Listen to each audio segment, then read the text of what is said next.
"I'm not known as a commercial babe," says Miranda Richardson, matter-of-factly. "But actually I thought, well, why the hell not do this for a minute, and see if I can it." Richardson is talking about her upcoming primetime ITV comedy drama Girlfriends, the latest from Kay Mellor, which follows three lifelong friends as they navigate their 50s together. But we're also here to talk about Stronger, a weighty real-life drama about Jeff Bauman, played by Jake Gyllenhaal, who lost his legs in the Boston Marathon bombings. Richardson is a tour de force as Jeff's mother, Patty, a meddling, needy drunk who struggles to let go of her son. The film is picking up some Oscar buzz. "Well, everybody's doing everything now, as we know," she shrugs. "I've always thought of work like that. And because we don't have a thriving industry here, you've got to move about a bit." To say Richardson, 59, has moved about a bit is an understatement. She's one of the most acclaimed British actors of the past 4 decades, with extraordinary range. She has been nominated for an Oscar, won 2 Golden Globes, been in Hollywood blockbusters, Daft House, British sitcoms, indie films, prestige TV, an avalanche of theater, hosted Saturday Night Live, and found time in between to learn how to train birds of prey, for which she has had a lifelong love. Today, after sitting down to Girlfriends with the cast and a handful of journalists, she's on fine form, chatty and candid, and with her shaggy blonde hair and black patent jacket, she has the look of a 70s rock star, a little Chrissie Hynde, a little Deborah Harry. Her reputation as an interviewee is that she can be frosty, and she certainly has a nonsense briskness to her, but it is more charming than evasive. In fact, she is a lot easier to talk to than I had imagined. "Why," she snaps, suspiciously. "Well, in some interviews I've read, you have come across as a little curt." "Well, they probably asked me questions I didn't want to answer. I think I'm perfectly friendly." Miranda Richardson in Stronger. Photograph. Scott Garfield. Stronger is based on Bauman's memoir of the bombings and his subsequent recovery. Richardson quickly mastered the Boston accent, but didn't get to meet the real Patty until late into filming. She kept not quite being able to get there, she explains, tacty. "It is often said that convincingly acting drunk is difficult, and there isn't a moment in Stronger where Patty is sober. I think she's topping up," she says.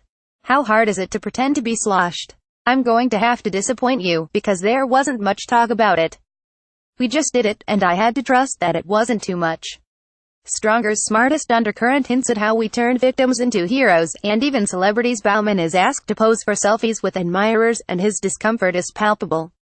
"But if he doesn't do it, does the mob turn?" asks Richardson, who has an uneasy relationship with fame herself, and is not one for selfie requests. "The moment you say, 'Actually, not tonight, chum,' you're a Marty bastard." She smiles. "I like saying, Marty bastard." She usually offers a handshake, instead of a picture. And they go, "Why, that's a bit weird. For me, it's civilized. I don't want the picture of me with my gob hanging open on Facebook or whatever it is." "I take it, you're not on Facebook?" "I am not on Facebook. And I don't tweet. I don't do any of that. I'm probably missing out on worlds of adventure." In Girlfriends, Richardson plays the glamorous, self-involved Sue, a woman of a certain age, which was the show's working title, who has dedicated her life to her job on a bridal magazine, only to be cast aside when her boss and lover, played by Anthony Head, decides she's too old to be useful. Part of the show's appeal is that it is led by women and is about women, although she feels that stories about women have become broader on the whole, in recent times. And it is relatively recent. Whereas before, somebody who's 50 and either it would be said they're 50, or they would be the Dowager Duchess, or the chatelaine. French cinema has not been as insulting, perhaps. But you either have to have a Yuli voracious nymph or a cougar, or the mother looking on to the next generation. Things are much more mixed up now, and I like that. We start to talk about the conversation, the one around women in the public eye, that has changed so dramatically over the past year. It's astonishing that we're only just having the conversation, but then it just shows you how women have just dealt with it themselves, whatever it is. I'm lucky enough not to have been in a really tricky situation. But there are situations where I've gone, "Taxi, I'm out of here. I don't need this," and that's always a comfort. It may mean that your bank balance isn't good, but if you don't want to be there. And I realize, talking with girlfriends of my age but also younger, that everybody's different. It's easy to say, when you hear about the situation, "I would never have gone up to that room, just common sense would tell me." But not everybody thinks like that. And it's not because they're stupid. They might be infinitely more trusting, or something. Who knows what the individual situation is. But I'm lucky. With Jake Gyllenhaal in Stronger. Photograph Scott Garfield. Was it common knowledge about Harvey Weinstein? Yes, but not specific knowledge. It's the specifics that are the important thing. So there were rumors of rape. He should have been put away years ago, and still hasn't been put away. But that's a gut feeling, without specifics to back it up. Will it change the industry? I'd love to think it would. There is a way of operating in a climate of safety and relaxation, where you get good work out of everybody. I mean, the turnover in the Weinstein office of staff was legendary. And I dealt with girls in their office who were running scared. And God knows what that fear entailed, but they wouldn't be there the next time. I know I went into the New York office to take a phone call, and there was nowhere I wanted to sit in that room. It was a room that reeked, is all I can say, of after hours. I remember I had to do this phone interview and I picked up the phone like this. She pinches her thumb and finger together, as if disgusted, and I held it away from my ear, like this, for 20 minutes. I went into some bathroom and I literally sanitized my hands. Get me out of here. I can only tell you, that is the visceral reaction I had to going into this room. And I don't think I'm making it up. Did it make you not want to work with him, with Miramax? I'd only really worked with them when they bought a film and distributed it. I never had to work with them as producers, which I think would have been even worse.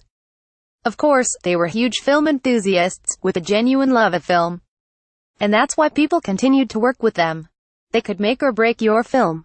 Richardson has occasionally been spoken as if she's accidentally ended up as a character actor or a supporting actor, rather than the A-list leading lady she might have been. But it's as if she had her time in that world and didn't particularly care for it.